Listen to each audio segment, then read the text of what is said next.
Example 4.5, इस question में हमें एक एलिमेंट दिया हुआ है डेल्टा एल, और डेल्टा एल हमें एक रिलेशन से डिफाइन किया गया है delta X into I cap vector. तो सबसे पहले हम इस रिलेशन को डिकोड करके देखते हैं। तो डेल्टा एल मतलब एलिमेंट्री लेंथ, इसे हम डी एल से भी डिनोट कर देते हैं इन अ वेक्टर फॉर्म। तो यहाँ पे हमें ये वेक्टर फॉर्म में इस तरह दिया हुआ है बुक में। So according to book my delta L vector is equal to delta X into I cap vector, मतलब आई कैप यूनिट वेक्टर, ये हमें क्या बताया direction.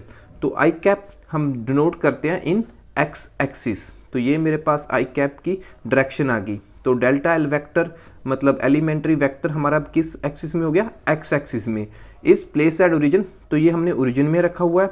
And carries a large current, तो ये करंट कैरी कर रहा है I is equal to 10 ampere shown in a figure. तो साथ में डायरेक्शन भी बता दी, एरो के साथ एक्स एक्सिस में है। What is the magnetic field on Y axis, तो वाई एक्सिस पे 0.5 मीटर पे हमें अब फाइंड क्या करना है, magnetic field.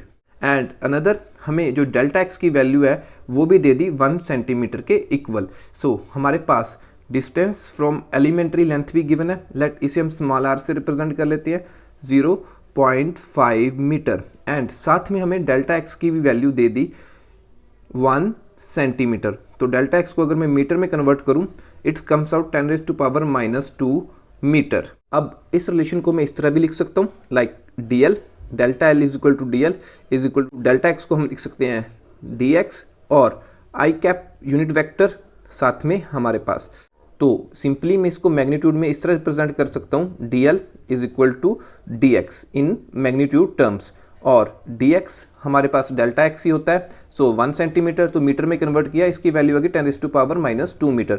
So here we can say that our D L simply 10⁻² metre के इक्वल आ गया। तो क्वेश्चन में हमें करंट दिया है, फाइंड करने को हमें मैग्नेटिक फील्ड को कहा गया है। सो हमें मालूम है करंट और मैग्नेटिक फील्ड में रिलेशन दे रहा है Biot Savart's law. So according to Biot Savart's law हमें मालूम है स्मॉल मैग्नेटिक फील्ड, क्योंकि यहाँ पे हमारे पास एलिमेंट्री लेंथ है, तो हमारे पास क्या आएगा, एलिमेंट्री मैग्नेटिक फील्ड, मतलब very small amount of magnetic field at a point P which is 0.5 metre away from the elementary length.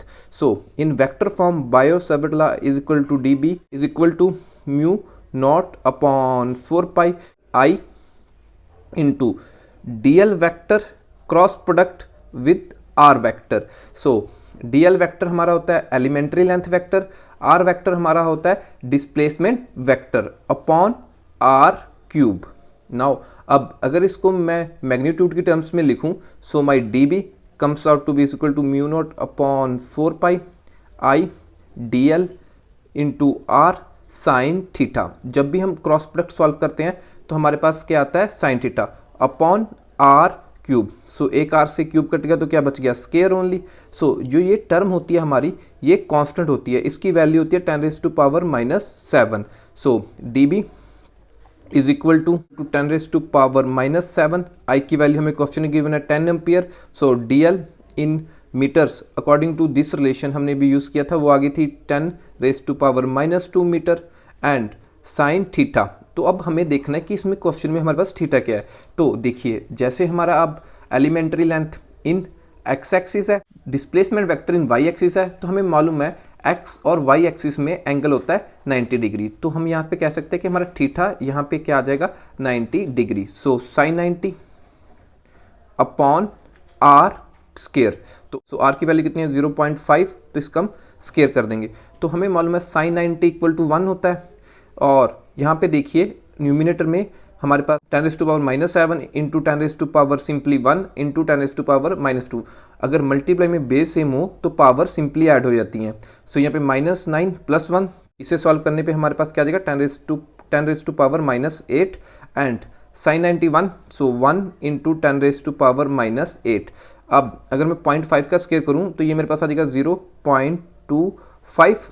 अब 1 divided by 0.25 it comes out 4 into 10⁻⁻8 tesla. So हमारे पास ये dB की मतलब वैल्यू ऑफ मैग्नेटिक फील्ड आ गई at a point P on y axis, that is 0.5 metre away. So this is our answer, the value of magnetic field. Now अगर आप in case of direction की बात कर रहे हैं तो मैग्नेटिक फील्ड की डायरेक्शन भी हम इजीली फाइंड कर सकते हैं, लाइक यूजिंग, हमें मालूम है Biot Savart law dB is directly proportional to cross product of dl vector cross product with r vector. तो हमेशा आप वेक्टर फॉर्म में ध्यान रखना, जो आपकी ये टर्म्स हैं ये इसी ऑर्डर में होनी चाहिए। तो अगर वेक्टर में आप r आगे लिख देंगे और dl पीछे लिख देंगे तो आपकी इक्वेशन गलत हो जाएगी। तो यहाँ पे हमें dl का रिलेशन भी दिया हुआ है, डेल्टा एल इक्वल dl। तो ये हमारे पास किसके इक्वल था, like delta X into I cap vector, और r हमें मालूम है y एक्सिस में था। तो y एक्सिस में हम जो यूनिट वेक्टर लेते हैं डायरेक्शन को डिफाइन करने के लिए वो j वेक्टर लेते हैं।